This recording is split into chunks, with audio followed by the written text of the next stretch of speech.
Hey, everybody, welcome back. And the question is, okay, if we've had the highest sales this year, which it's only March, or at least in a year, does that really mean anything? Well, we're going to get into that. Hang on a second. All right, so here's the thing. Our sales have actually, well, they've gone up, and it's kind of seasonally normal because, well, it's the spring season, and this is the time when a lot of inventory comes on market. We have a lot of buyers coming out. We have interest rates that are coming down, and it is having the exact effect as predicted and seasonally normal. So it's not a big deal. In fact, unfortunately, well, the market's kind of flat. It's going more sideways. I wouldn't say flat, but it's definitely sideways.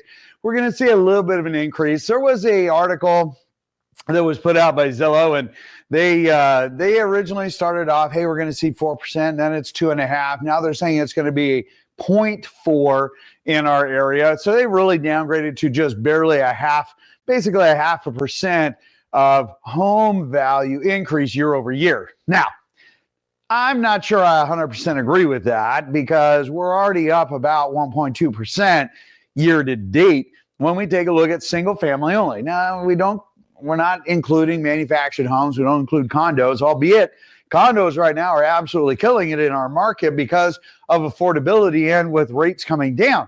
And we've been seeing a pretty significant drawdown on condos. That's a different market altogether.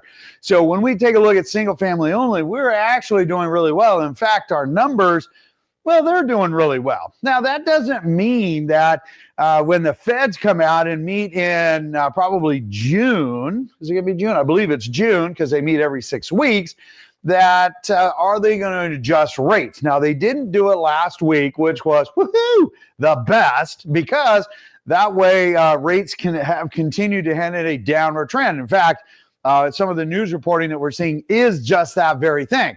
But down the road, if the feds raise rate in June or possibly even in not raise rate, but lower the Fed rate, and as you know, as the feds lowered their rate, mortgage rates went up. Now, if we can not have the mortgage rates go back up and we continue this downward trend, because we're at about 6.5%, 6.6, we've been bobbling around there, which is situation normal. Yeah, we could see the lower sixes, maybe whoop, into the high fives just briefly, and I do mean brief. However, there are some incentives out there and some metrics that are indicating that we could really go either way. And as I tell people all the time, everybody's guessing. And our guess is still that we're going to see a better and greater appreciation. Based on today's metrics, we should see between 6 and 8% appreciation in most areas. That is our area. Now, granted, the Zillow was talking about national, and even though they came into their chart of focusing down, I think that they're a little low on their speculation. However, we will know because each week we're going to go through the metrics and we will adjust our recommendations, even though, I would say 99% of the time we're accurate. Not 99, but at least 98. Okay, 95. Let's go with 95. I'm pretty accurate, all things considered. Go back and watch all of our earlier videos.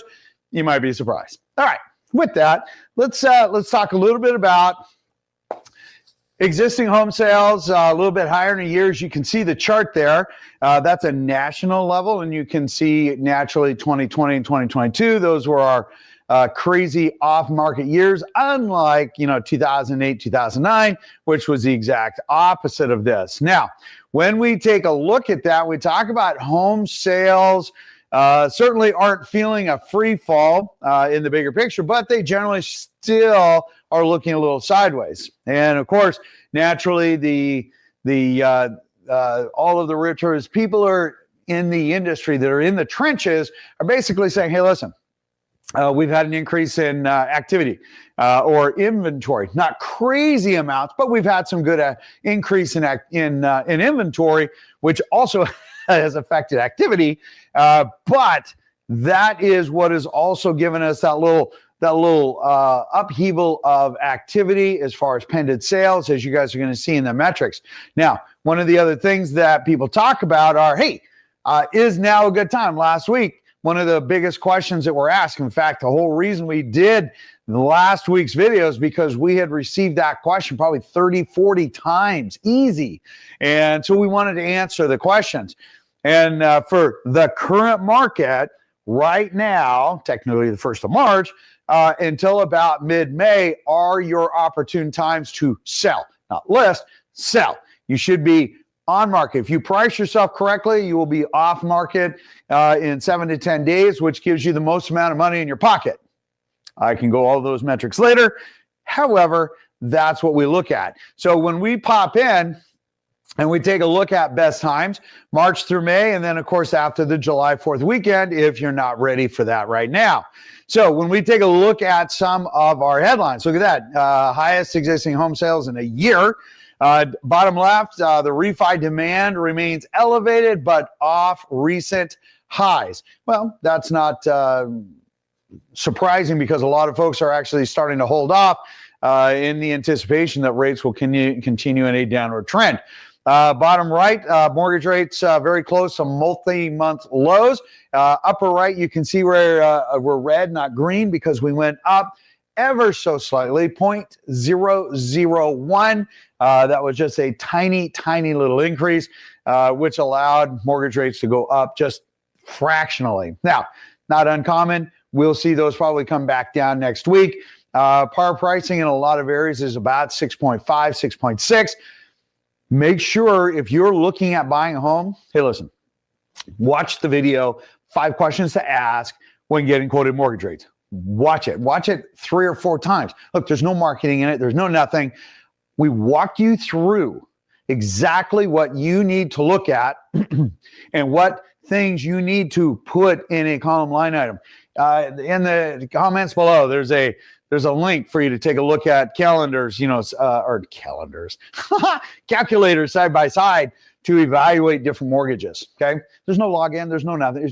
It's there. It's free for you. Use it. It's a free tool. Use it to help you understand. There's even a refinance tool that will help you with that. Again, there's no login. There's no marketing. It's free. Just take a look at it. Hopefully it'll help you guys out, which is the goal, right? Okay, so as we roll forward, let's take a little bit of a rate look here. So we got Freddie Mac, Fannie Mae. Right now, it shows that we are actually down year over year, 0.2. Funny enough, rates are a little bit higher than they were last week by 0.02. And the super cool part about that is that, again, we're seeing a modest amount of activity. Rates have been pretty stable. They've been heading in a downward trend. The fact that the Feds did not lower rate, the fact that some of the numbers that came in last week actually helped keep mortgage rates on a lower level. Because remember, they're publicly traded. That Feds have nothing to do with long-term rates. All right, moving on. So if we pop over to our next slide and we talk a little bit about, hey, what is our market trending? So, we've been seeing a slight increase in market times. We've also seen a little bit of aggressive activity as far as pricing. When we take a look at our running 7-day average, let's blow that chart up. Look at this. So last Friday, yesterday, we had a massive amount of homes that came on market. How do I know we had a massive amount?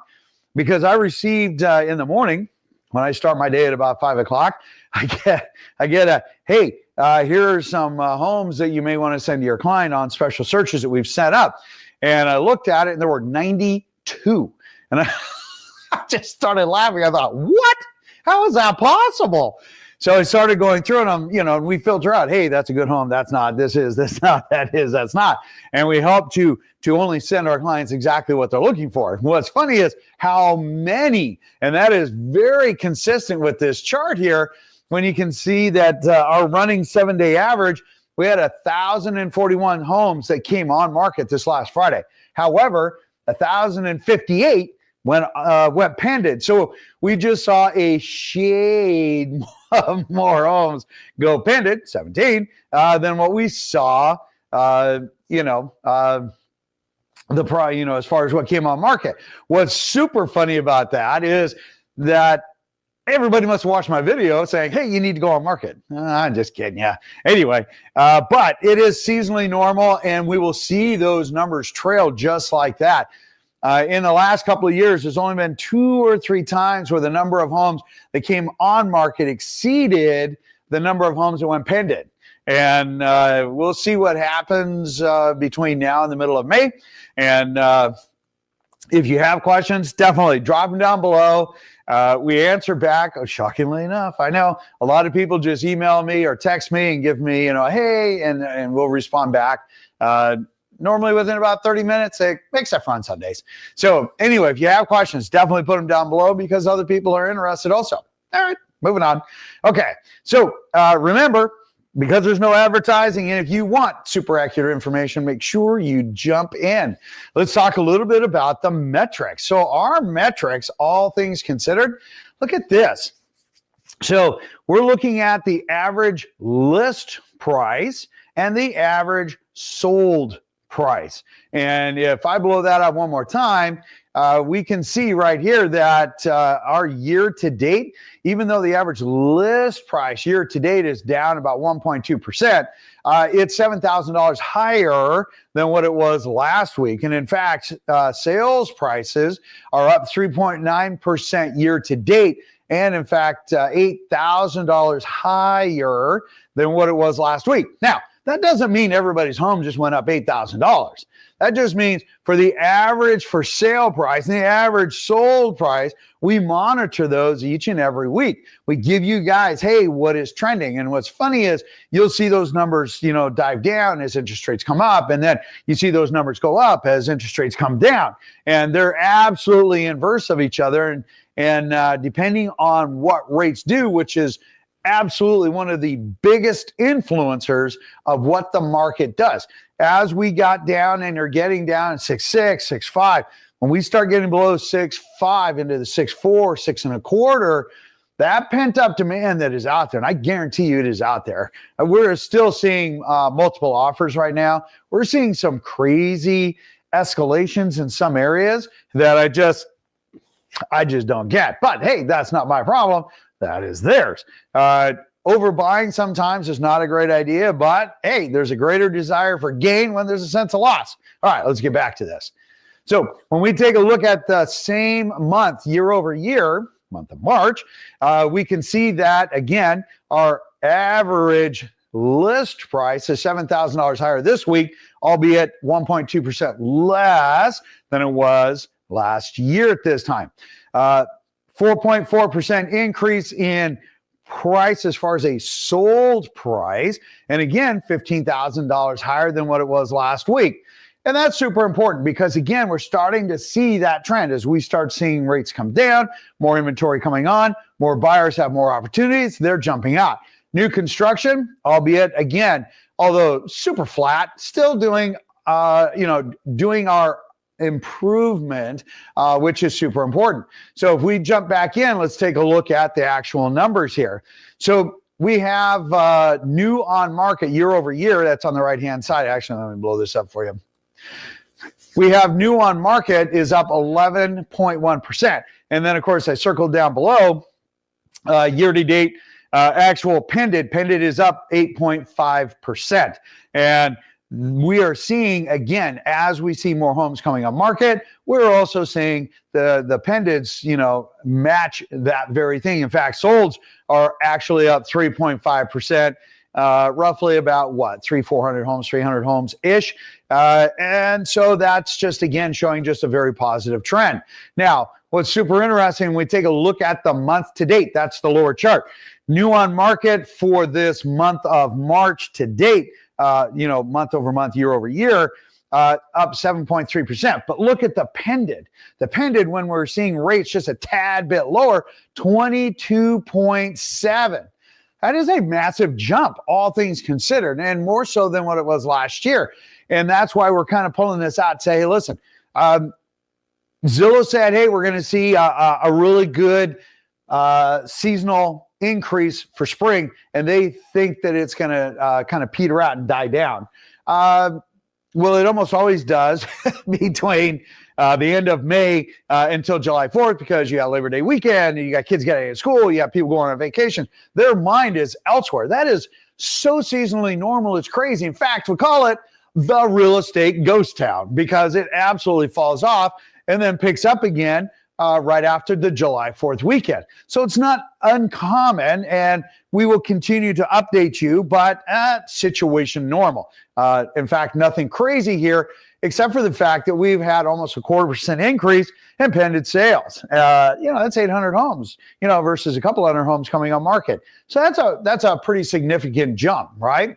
I think so. So again, when we take a look at actual inventory, you can see this is a 10-year run. And yes, I've had this up a couple of times over the weeks here to let people know, hey, listen, our inventory is still low. Okay, sure. 2020 through the first part of 2022, our inventory dropped down because, well, people just weren't putting the homes on the market. We were drawing down massive amounts of inventory. And we are still about, I'd say, 5,000 homes short. But that doesn't mean that we have massively low inventory. In fact, I think we are very balanced as far as homes coming on and homes going off. They're very consistent. We're not seeing those numbers go super crazy down. Now, will we, and historically, should we see our inventory as we get towards, the middle of summer to come up into the 12, 13,000? Yeah, absolutely we will, and we should. And in fact, funny enough, the middle of summer where we normally peak out, we should be seeing anywhere between 16 and 22,000 homes on market. And we haven't seen that in a while. I don't see that. So being a 2.5 month of home inventory, in other words, if I have a bucket and all the agents put their listings in the bucket and I put a lid on it, we should have 2.5 months of inventory, I think, in today's market for a balanced market. Used to be 4 to 6 months. If we had 4 months of inventory right now, our pricing, I think, would be coming down. I'm not sure that pent-up buyer demand out there is significant enough to overcome that amount of homes. That means we would be at our 16,000, and we just haven't seen that in a while, and I think this is really our new norm. We'll keep you posted. All right, so as we roll on, let's take a little bit of a look at new construction. Again, new construction is doing quite well.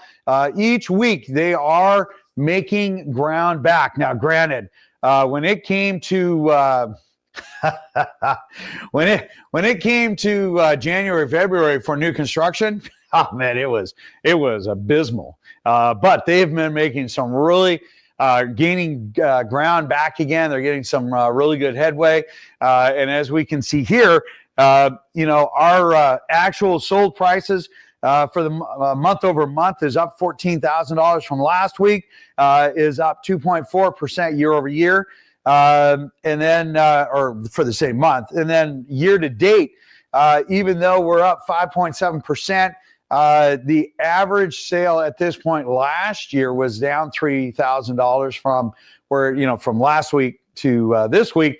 But yet we're up, $4,000 as far as average sales price. And that's super important to understand, because as you guys are taking a look at what's going on, what are the incentives, what are builders doing to attract all this activity?